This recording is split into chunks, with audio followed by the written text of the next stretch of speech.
All right, I'm here with Alan Brochstein, founder of 420 Investor. Alan, thanks for taking the time to chat. I'm glad to be here.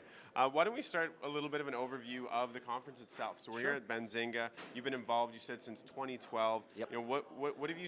I mean, I've seen it grow a lot even since we've been involved. What do you like about this conference? What can investors gain from coming here? Yeah, so we actually tried a conference back in 2014 in Denver, and it was a lot of fun, but a totally different world. And we started the next. Conference was last year in Toronto, and we've gone to several cities. And I think what investors like about this conference is it's the only conference open to everybody that's designed for investors and companies looking to connect with investors. And so the folks at Benzinga have very rich cannabis knowledge through their media efforts, and working together with them, we get good companies here. We have a range of investors, from retail investors all the way up to the most sophisticated institutional investors. Absolutely, and we've seen that as well. And you yourself have been in the industry quite a long time. You have a pretty rich amount of knowledge yourself. So tell me, right now, obviously, Canadian cannabis industry is struggling a little bit.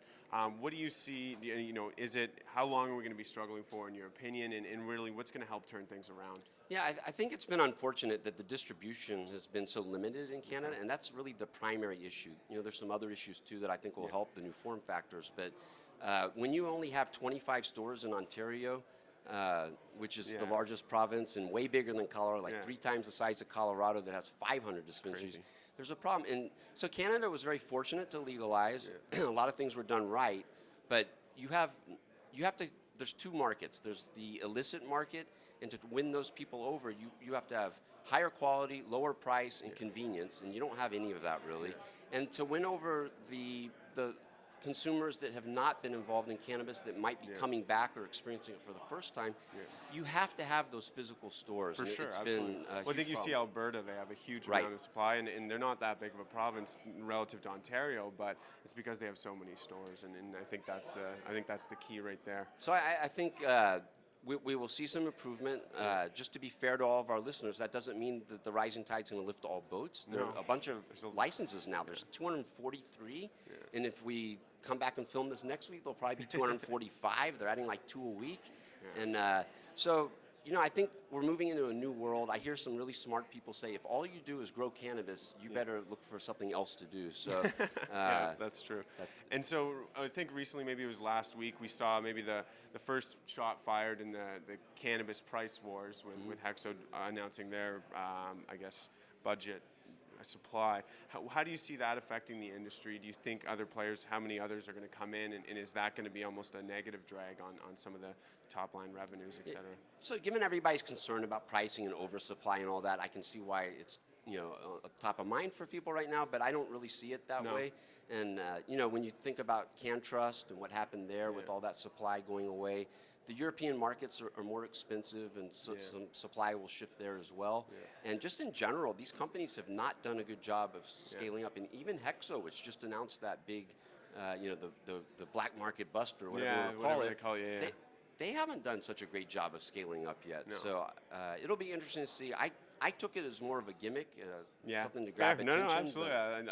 I love the insights. That's excellent, because I think some people might see it in something different. Yeah. And so I have to ask, because I try and get a little bit of kernel of information from everyone. What are some of your favorite plays right now, especially maybe a value play of a smaller one looks like it might be a bit more distressed, or maybe some of the bigger ones you think are just going to continue to dominate? What are some of your top picks? Okay, so out of deference to my subscribers at 420 Investor, I don't like to actually name the companies, so I won't.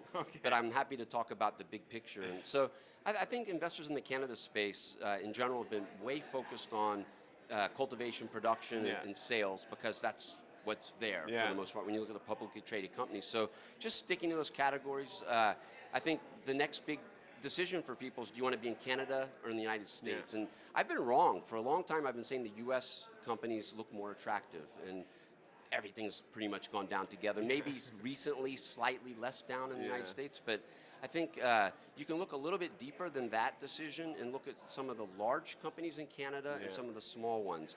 I have to say, right now, from an investment perspective, there are some real bargains among the small ones. Absolutely. And for investors, though, you have to be careful, because a lot of these small ones don't have the adequate access to capital. They haven't.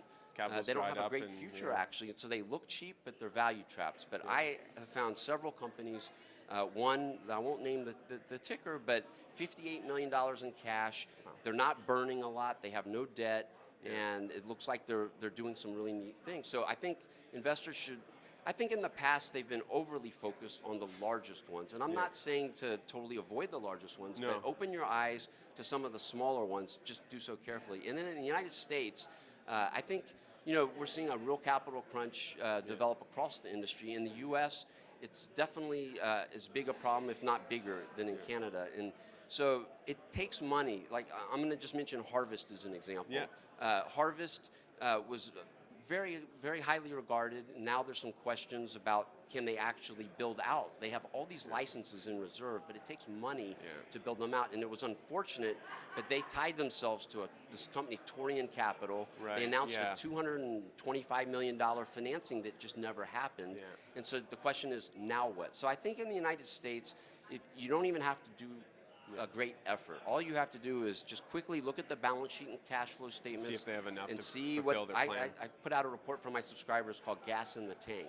Right. And there's several companies that I think have gas in the tank. And then a lot they're that don't. not only going to survive, but they're going to be able to grow faster now that some of these other guys are constrained. And so are there any other key metrics for people who are maybe starting to look from Canada to the U.S.? What are some of the key differences if you're a Canadian cannabis investor that you need to sort of wrap your head around for the U.S. players? So I want to take that in two parts. First of all, the key metrics is an interesting point. I want to get back to that. But when you're looking at U.S. companies instead of Canadian, there's really not a lot different to look at. You're looking at revenue, cash flow, things like that. Yeah. But there are two things I always like to tell people when they're looking at the U.S. over Canada. Number one, we have this thing called 280E.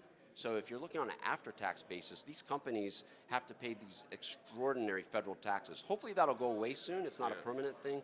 So that's the first thing I say. The second thing I say is just remember, it's federally legal in Canada. It's going to stay that way. Yeah. And in the United States, it's not federally legal. It appears we'll be moving that way, I would argue, over the next decade, maybe 5 years if we're lucky.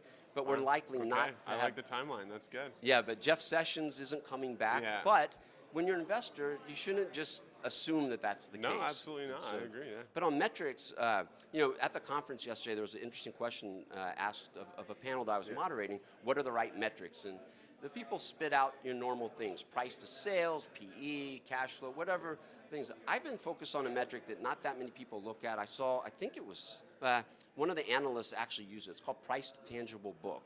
And it's an old school value metric. You should never use it all by itself. But it's so important right now. And basically, I think you can look at all these companies, especially the small Canadian LPs. Yeah. A lot of them are trading at very low price to book. Not all, but a lot.